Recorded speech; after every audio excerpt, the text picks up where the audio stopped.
The control and prevention of disease depends essentially on knowledge of its cause and appreciation of the manner of its spread. It is common knowledge today that whereas some diseases are due to the action of infectious agents, such as bacteria and viruses, others are due to dietary deficiencies. Scurvy at one time was widespread among civilians and soldiers alike, yet it is not caused by any living infectious agent, but by lack of minute amounts of essential foods called vitamins.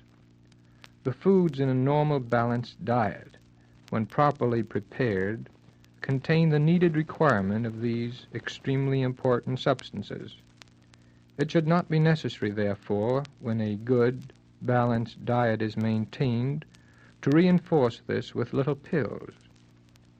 It has been known that vitamin A in adequate quantities is essential for proper functioning of the eye, particularly for vision under reduced light conditions. This knowledge is being applied with advantage by our Army. Night fighters, pilots, gunners are being supplied with large doses of vitamin A. One of the remarkable features of vitamin deficiency diseases is the promptness with which complete cure follows the intake of the needed vitamins.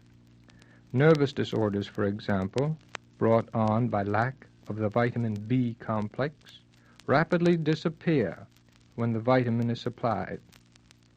With the dislocation of the food supply resulting from war, certain foods essential for vital activities may become scarce. Under these conditions, it may be necessary to resort to the use of vitamin concentrates. It is with the control of infectious disease that we wish to deal, however. As was already stated, the control of such diseases depends to a large extent on their mode of transmission, a factor greatly affected by the hardiness or survival capacity of the infectious agent outside the host. Fortunately, the survival time for most organisms is quite low. Some parasites, like the spirochete of syphilis, survive only for a very brief period, a matter of minutes outside the host. They are so vulnerable in respect to altered environmental conditions that they must usually be transmitted directly from person to person. Organisms such as the streptococcus or the bacillus of tuberculosis may be able to survive on dust particles in the air for a short time. Germs such as a typhoid bacillus may survive for days or weeks in water into which they have been inoculated. Such disease agents as the malarial parasite have taken up their abode in man on a part-time basis only, and must be taken up by a mosquito to complete their development. Some of the larger parasites come to man only as a last resort, when their normal host has been annihilated. Typhoid and other intestinal infections are no longer problems in this area. These diseases have been conquered. Yet in regions where sanitary principles are not rigorously applied, they may still produce widespread infection. To protect our soldiers against these diseases, vaccination is applied as a routine measure. Today, however, the sharp boundary between civilian and soldier during war has largely disappeared, especially due to the disruption of the civilian population by bombing. It may become necessary, therefore, to apply protective measures on a much wider scale than any heretofore used, and to instruct civilians more generally in the methods to be employed in freeing food and water from possible contamination. It is in the realm of airborne infection that the problem of controls becomes considerably more complex. I doubt whether there is a single individual who has not had at least one cold this winter, or one who has not passed it on to another. Staphylococci, pneumococci, and streptococci are around us all the time. Normal, healthy people carry these disease-producing forms, which, under certain conditions, may produce severe and often fatal infection in others. It is unlikely that the incidence of these airborne diseases will be greatly affected under our present way of life.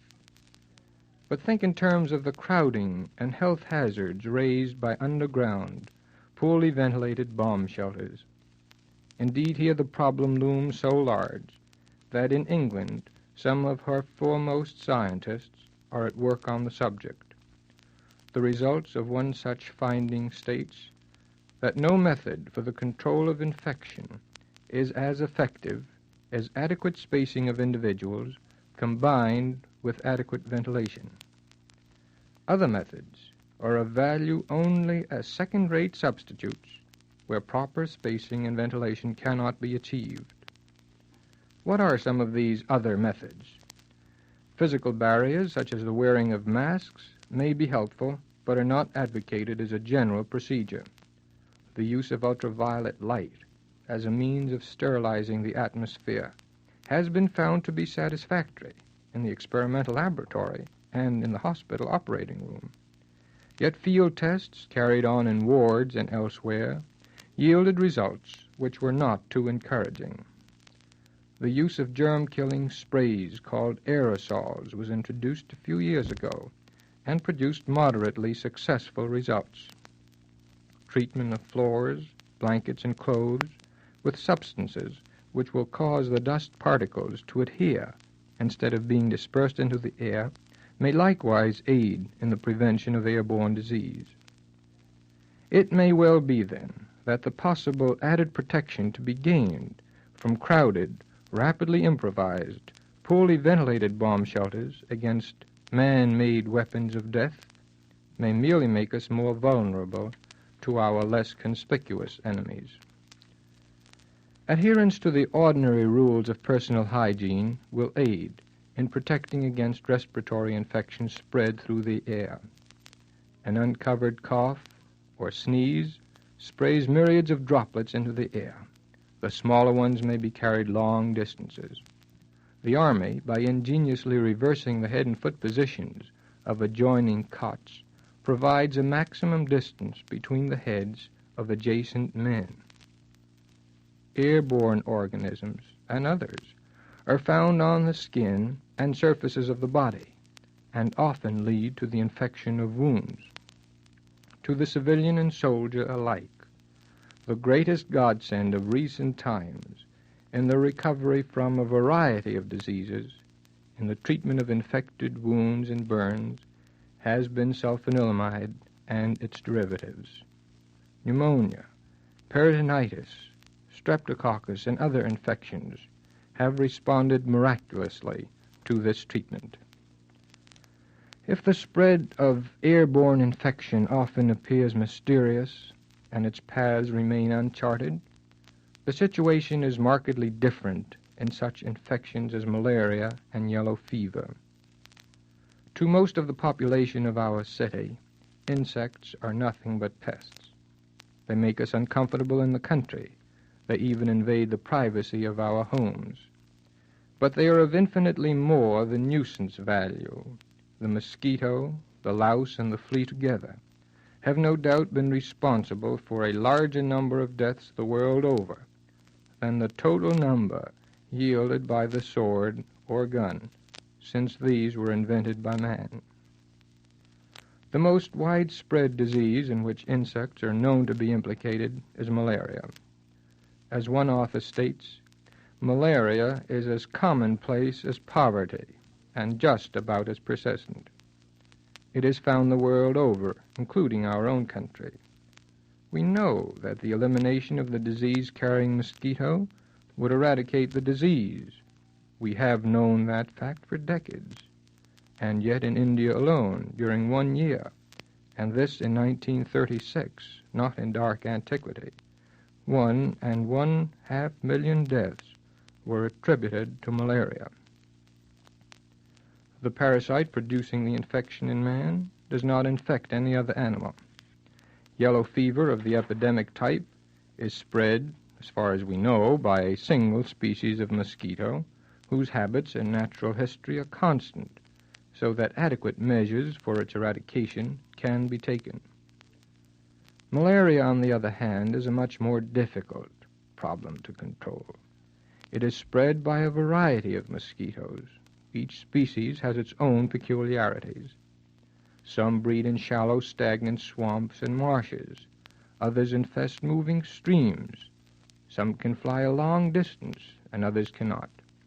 All these factors must be considered, for the prime determinant in malarial control is the elimination of the mosquito, either by destroying its breeding places by adequate drainage, or by the destruction of its worm-like larval forms.